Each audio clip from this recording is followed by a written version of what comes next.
사도신경으로 우리의 신앙을 하나님께 고백하겠습니다. 나는 전능하신 아버지 하나님 천지의 창조주를 믿습니다. 나는 그의 유일하신 아들 우리 주 예수 그리스도를 믿습니다. 그는 성령으로 잉태되어 동정녀 마리아에게서 나시고 본디오 빌라도에게 고난을 받아 십자가에 못 박혀 죽으시고 장사된 지 사흘 만에 죽은 자 가운데서 다시 살아나셨으며 하늘에 오르시어 전능하신 아버지 하나님 우편에 앉아 계시다가 거기로부터 살아있는 자와 죽은 자를 심판하러 오십니다. 나는 성령을 믿으며 거룩한 공교회와 성도의 교제와 죄를 용서받는 것과 몸의 부활과 영생을 믿습니다. 아멘. 찬송가 126장입니다. 찬송가 126장 천사 찬송하기를, 찬송가 126장 천사 찬송하기를 하나님께 찬양 올려드립니다.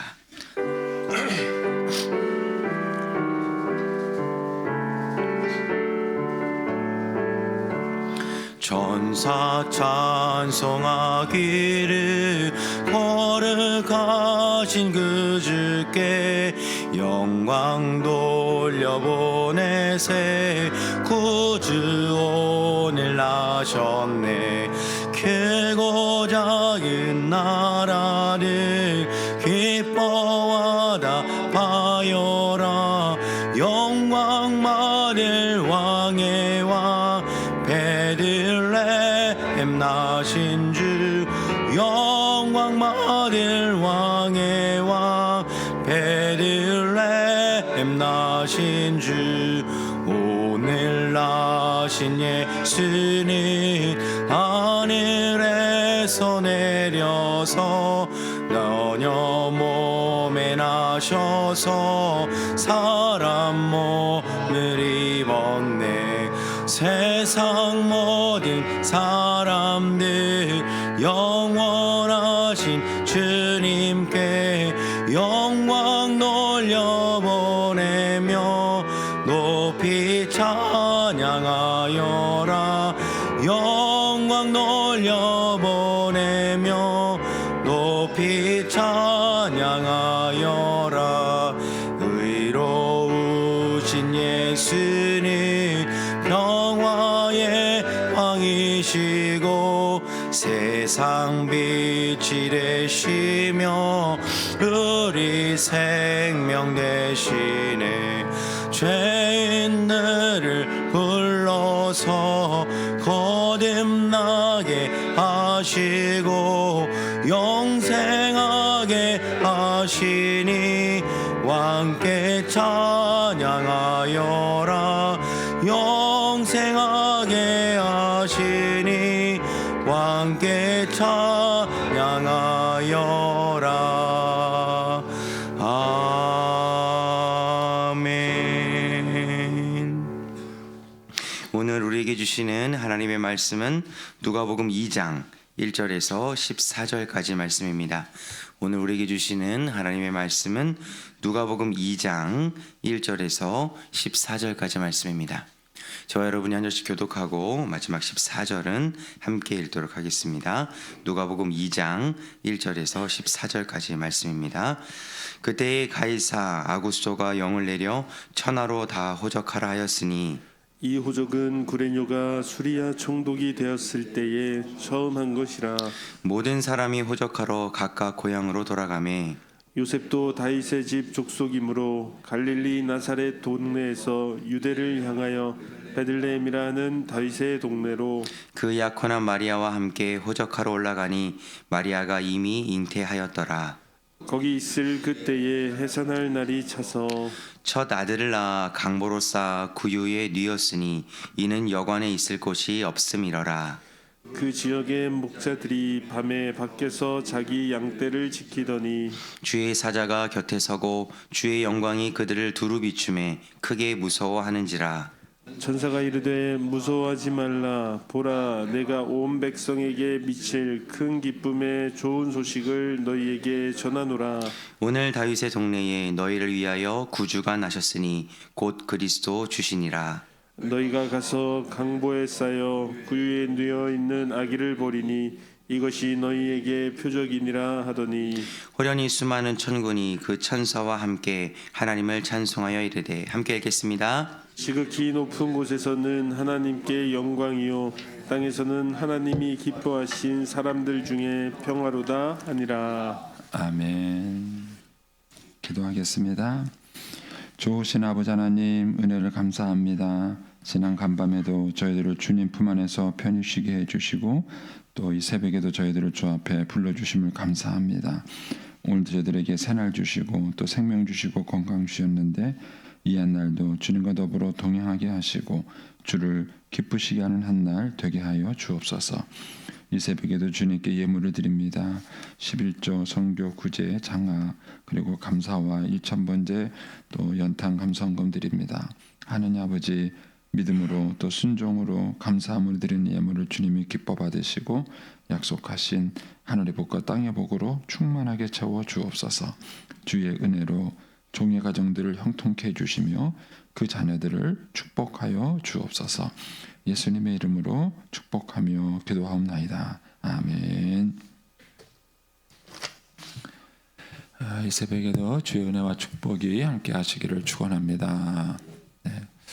오늘 새벽에 나오는 학생들이 있었네요. 저도 학생 때가 기억이 나요. 밤새 저녁에 발표하고 새벽송 갔다 오고 그리고 갔다 와서 또 친구들하고 밤새 놀고 그러다가 이제 새벽기도 같이 참석해서 꼬박꼬박 졸다가 그 다음에 집에 가서 잠시 잠들었다가 이제 11시에 성탄 예배 드리러 나왔던 그런 기억이 있습니다. 어쨌든 이제 아이들이 어제 그 발표회도 잘하고 또 이제 새벽송도 갔다 저희 손녀도 갔더라고요. 갔다가 10시 40분 그 늦은 시간에 들어왔어요. 그래서 안 졸리냐니까 안 졸린대요. 그래서 어쨌든 아이들이 이번 성탄절을 통해서 주님과 좀 좋은 추억을 가지면 좋겠습니다. 자, 오늘 누가복음 2장 이제 1절에서 14절 말씀인데 제가 오늘 이따 성탄 예배 때도 오늘 본문이 똑같습니다. 공교롭게 이번에 제가 누가복음을 가지고 성탄절 시리즈 설교를 하는데 큐티 이번에 본문도 누가복음하고 똑같아서 잘 됐습니다. 자, 이 누가복음은 이제 데오빌로라는 사람에게 이미 예수를 믿고 있는 그 데오빌로라는 사람에게 그 믿음의 확실성을 가르쳐 주기 위해서 이제 누가가 체계적으로 정리해서 그러니까 차례대로라고 그랬잖아요. 차례대로라는 얘기는 체계적으로 정리해서 이제 쓰여진 것입니다. 특히 이제 예수님의 탄생 기사에 대해서 누가가 이 사복음서 중에서 가장 자세하게 이렇게 기록이 되어져 있고요. 특별히 이 데오빌로라는 사람은 이방인입니다. 그러니까는 선지식이 약해요. 성경에 대한 선지식이. 그래서 여러 가지 내용을 이렇게 자세하게 설명이 되어져 있습니다. 먼저 오늘 본문의 1절부터 7절까지에는 베들레헴에서 예수님이 태어나게 된 배경 그 이야기 설명이 나와 있고요. 그 다음에 8절부터 이제 14절까지에서는 우리가 잘 아는 목자들이 와서 예수님의 탄생 소식을 알렸다. 이 내용이 이제 두 가지 내용이 실려져 있습니다. 이 두 가지 내용이 다 여러 가지 면에서 중요합니다. 우리 어르신들한테는 이제 큰 아직 관심이 없겠지만은 인류 우리 기독교 역사에서 가장 큰 중요 중에 하나가 뭐냐면 역사적 예수라는 주제가 있습니다. 역사적 예수.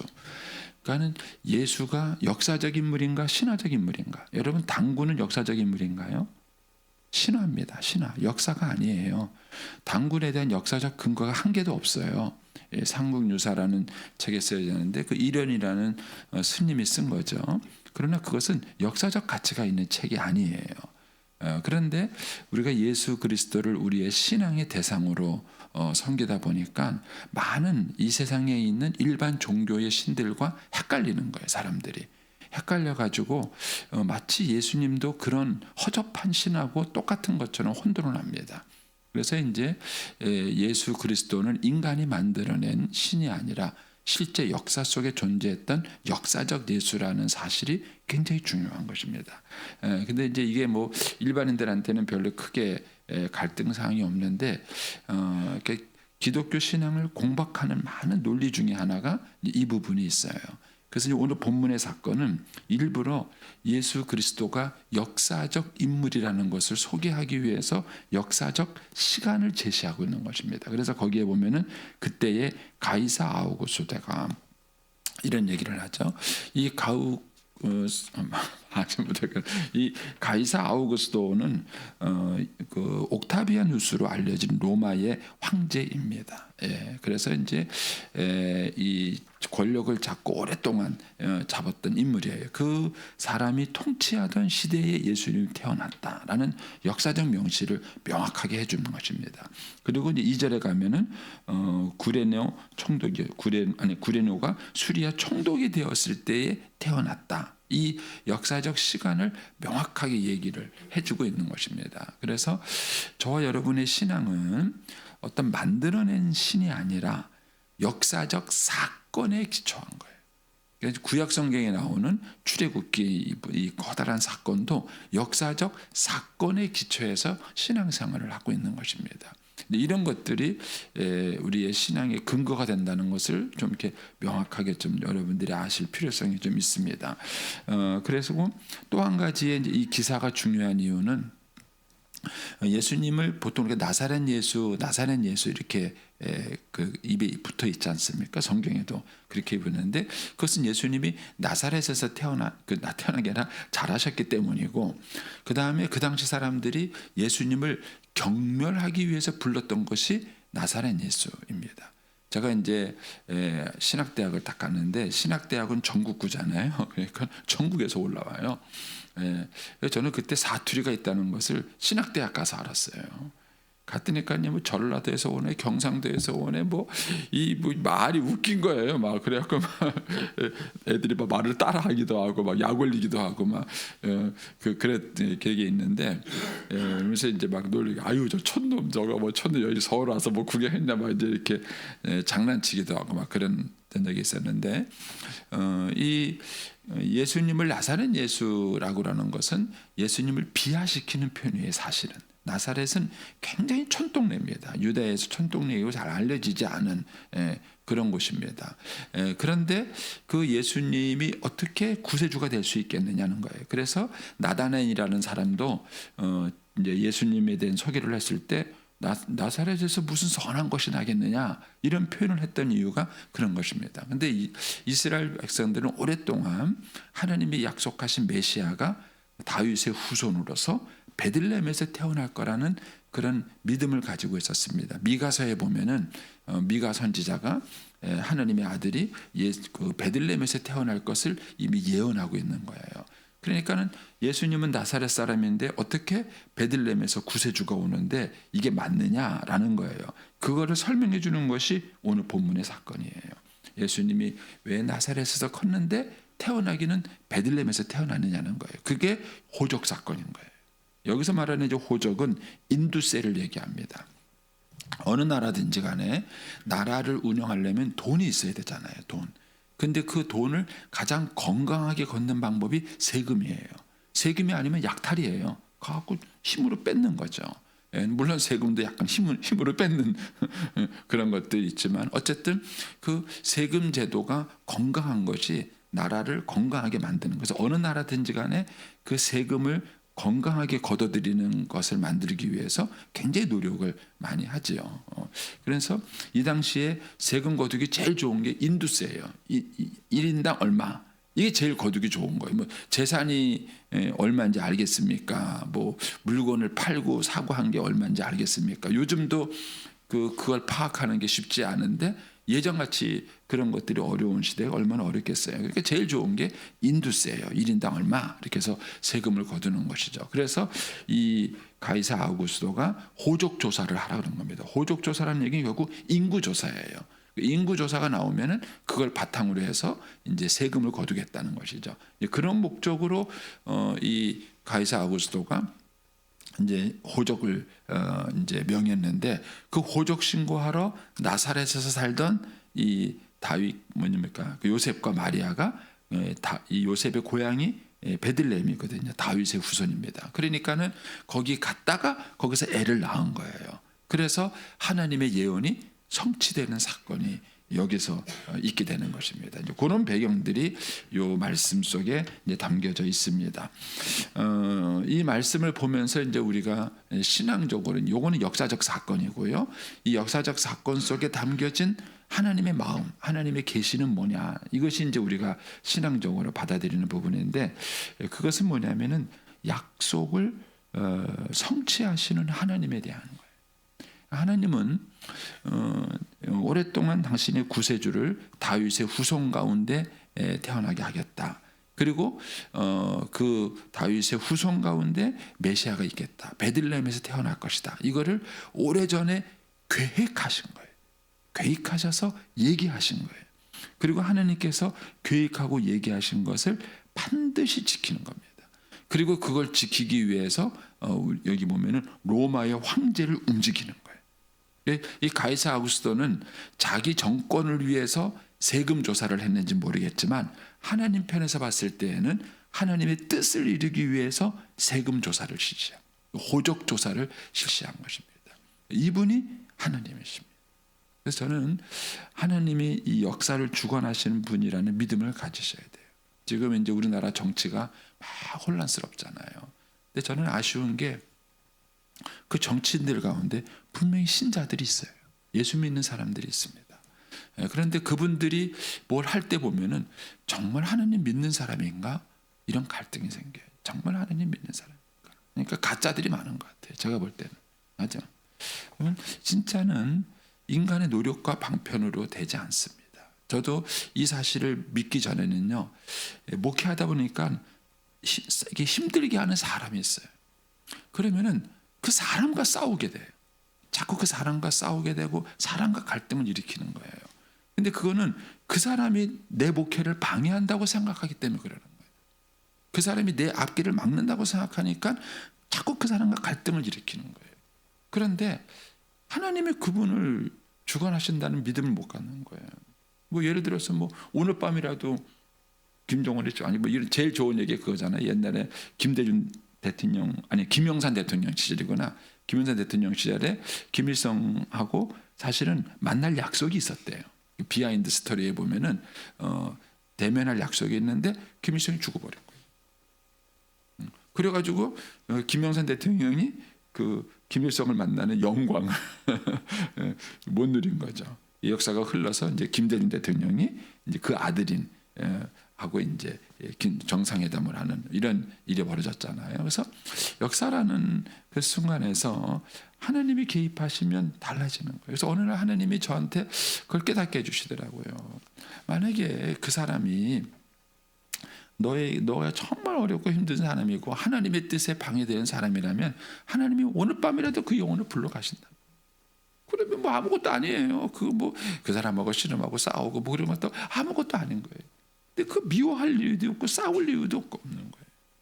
그래서 우리가 이제 인생을 살아가면서 자꾸 조급해지게 되고 자꾸 이렇게 인간적인 어떤 술수나 방법 이런 것들을 자꾸 쓰게 되는 것은 하나님이 역사의 주관자라는 시각을 못 갖기 때문에 그래요. 하나님. 그래서 하나님은 베들레헴에서 구세주가 태어난다는 어떻게 보면은 하찮은 약속이에요. 그런데 이 약속을 지키기 위해서 하나님은 역사를 움직이시는 거예요. 로마의 황제를 움직이셔서 전국으로 하여금 호족 조사를 하게 만들고 그렇게 해서 이 시점에 딱 이 마리아가 여기에 가서 아기를 낳음으로 약속을 성취하시는 그런 하나님의 모습을 여기서 보여주십니다. 그래서 하나님이 여러분에게 약속하시는 거 있으면 믿으세요. 별로 확신이 없으세요? 믿으십시오.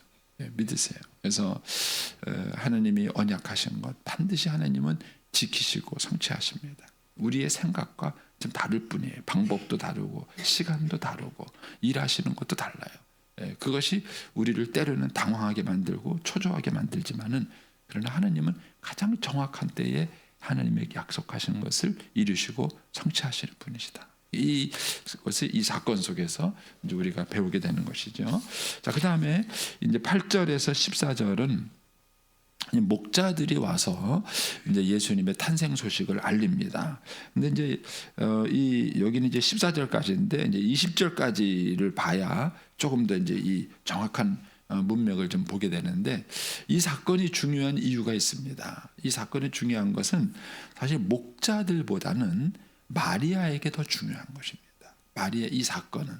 근데 이제 제가 많은 책들을 보니까 의외로 마리아에게 초점을 맞춘 책들이 많지 않고 이 목자들한테 자꾸 초점을 맞춰서 이 사건들을 설명을 합니다.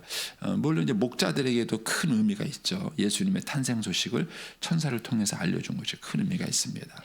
근데 지금 이 사건이 중요한 것은 이 앞에부터 보면 일련의 사건들이 하나님이 마리아를 계속 격려해주고 용기를 주고 믿음을 주는 사건입니다. 첫 번째는 엘리사벳 사건이죠. 내가 어떻게 처녀인데 아기를 갖습니까? 네 이모를 봐라. 이모가 아기를 갖지 않았느냐. 그렇게 해서 이 마리아가 믿음을 갖게 되죠. 그리고 두 번째 마리아에게 확신 준 것은 요셉이에요. 요셉. 마리아가 3개월 동안 이모랑 있고 난 다음에 돌아갑니다. 누굴 만났겠습니까? 요셉을 만났죠. 그래서 요셉을 만나서 얘기를 한 거예요. 근데 요셉이 안 믿었습니다. 그래서 조용히 그거를 끊으려고 그랬죠. 그런데 그 끊기 전에 하나님이 요셉에게 나타나서요. 그래서 뭐라 그랬냐면은 마리아에게 임신한 것은 구세주다. 그러면서 이사야서 얘기를 가르쳐 주셔. 보라, 처녀가 잉태하여 아들을 낳을 것이요. 근데 요셉은 믿음이 신실한 사람이에요. 그러니까 이 이사야 말씀과 이 마리아 사건을 연결시키지 못했었는데 천사가 말해줌으로써 그걸 연결시킨 거예요. 아, 그렇구나. 처녀가 애를 가질 수 있구나. 마리아가 바람핀 게 아니구나. 마리아가 말한 것이 진실이구나. 이거를 이 요셉이 깨달은 거예요. 그래갖고 요셉이 다시 돌아와요. 상상을 한번 해보세요. 마리아하고 요셉을 만나서 얘기를 했는데 갑자기 요셉의 표정이 싸늘하게 변해요. 그러더니 알았습니다. 그거는 말도 안 하고 휙 가버려요. 그랬을 때 마리아가 얼마나 상처를 받았겠어요. 그런데 갑자기 어느 날 다시 찾아왔어요. 그랬더니 요셉이 미안하다고. 정말 당신은 믿었어야 되는데 못 믿은 게 미안하다고 막 그러면서 천사 얘기를 해줬을 때 그것이 마리아에게 얼마나 힘이 되겠습니까? 그래서 이 요셉의 마음을 돌리는 사건이 마리아의 입장에서 봤을 때에는 엄청난 하나님의 위로가 되는 그 사건인 거예요. 그리고 난 다음에 베들레헴에 와서 아기를 낳잖아요. 10개월의 시간이 지나고 그래서 드디어 아기를 낳습니다. 아기를 낳은 거를 이 마리아나 요셉을 이 베들레헴이라는 동네에서 누가 알겠어요? 호적신고하러 왔었는데, 그런데 생뚱맞게 목자들이 온 거예요. 시간 배열을 보면은 목자가 먼저 왔을까요? 동방 박사가 먼저 왔을까요? 둘이 같이 왔을까요? 예, 그림에 보면은 둘이 같이 온 걸로 되어 있는데 좀 더 연구를 해보면은요, 둘이 같이 오지 않았습니다. 그래서 동방 박사와 그 목자가 같이 아기 예수를 경배하는 그림은 사실은 정확한 그림이 아니에요. 근데 이제 우리가 성화가 잘못된 게 많아가지고 잘못 인식하는 분들이 많습니다. 그래서 목자들이 먼저 온 것입니다. 시간을 계산해 보면은. 그래서 목자들이 먼저 와서 얘기를 하는데, 마리아와 요셉은 이제 애를 낳고 난 다음에 이제 막 그 아기를 낳은 그 기쁨 속에 있잖아요. 근데 그때 첫 번째 얻은 세 번째 얻은 증거가 뭐냐면은 이 아기가 아들이라는 거예요. 아들.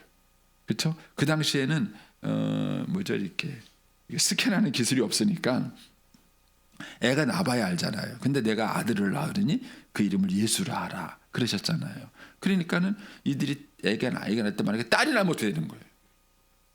태어났는데 딸이 났어요. 그러면 뭐 이제 난리가 나는 거죠. 뭐 마리아는 바람핀 거고 뭐 그 앞에 있는 거짓말은 다 거짓말이 되는 거죠. 근데 이게 착착 맞아 들어가는 거예요. 예, 그래서 이 아들이 탁 났을 때 요셉도 그렇고 마리아도 그렇고 엄청 위로가 됐을 거예요. 그리고 난 다음에 좀 있으니까 목자가 찾아온 거예요. 목자가 찾아와서 천사들이 있는데 구세주가 탄생한다 그랬습니다. 여러분, 그 얘기를 들었을 때 마리아가 얼마나 충격을 받았겠어요. 마리아만 충격받았겠습니까? 요셉도 충격을 받은 거예요. 예. 그러니까는 신앙의 경험이라는 것이 내가 경험한 것만 가지고 안 되는 거예요. 제3자의 경험이 내 경험과 일치가 돼야 되는 거예요.